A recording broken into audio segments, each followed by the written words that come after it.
یہ بات میں ذرا دل سے کہنا چاہتی ہوں اور شاید آپ کے دل تک بھی پہنچ جائے۔ ہم سب ایک جملہ سنتے آئے ہیں، اپنے گندے کپڑے بیچ چوراہے نہیں دھوئے جاتے، لیکن کیا ہم واقعی اس کا مطلب سمجھتے ہیں؟ اس کا مطلب یہ نہیں کہ زندگی میں مسئلے نہ ہوں۔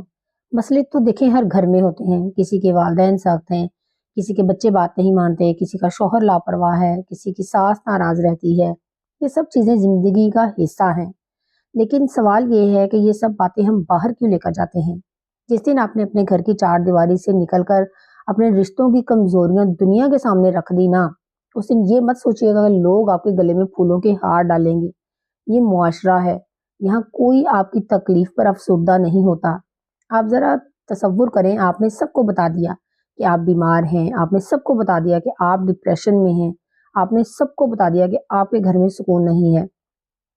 شروع میں شاید دو لوگ ہمدردی کے دو لفظ کہہ دیں، لیکن جیسے ہی آپ نظروں سے اوجھل ہوں گے نا، پیچھے سے جملے شروع ہو جائیں گے، یہ تو ہمیشہ ہی بیمار رہتی ہے، اس کا تو رویہ ہی ایسا ہے، یہ تو خود ہی مسئلہ ہے، اس کے ساتھ رہنا ہی مشکل ہے۔ کوئی آپ کے درد کو گلے نہیں لگاتا، لوگ آپ کے درد کو موضوع گفتگو بنا لیتے ہیں۔ اسی لیے کہا جاتا ہے کہ پہلے بات کمرے میں کریں، پھر بات دروازے کے اندر کریں، اور جب فیصلہ پکا ہو جائے، آپ کو پتا ہو کہ میں نے کتا تعلقی کرنی ہے، آپ ان رشتوں کے ساتھ نہیں رہنا، تب ہی بات دروازے سے باہر لے کر جائیں۔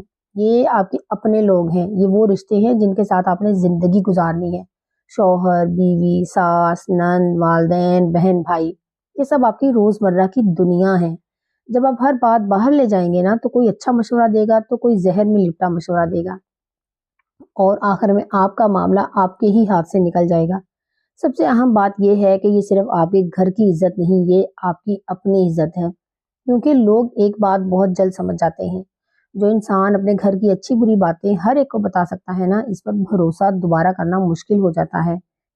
خاموشی کمزوری نہیں ہوتی، کبھی کبھی خاموشی ہی سب سے بڑی دانائی ہوتی ہے۔ اپنے رشتوں کو بچانے کے لیے، اپنی عزت بچانے کے لیے اور اپنے سکون کے لیے کچھ باتیں بس گھر کی چار دیواری میں ہی رہنے دیں۔ جزاک اللہ خیر۔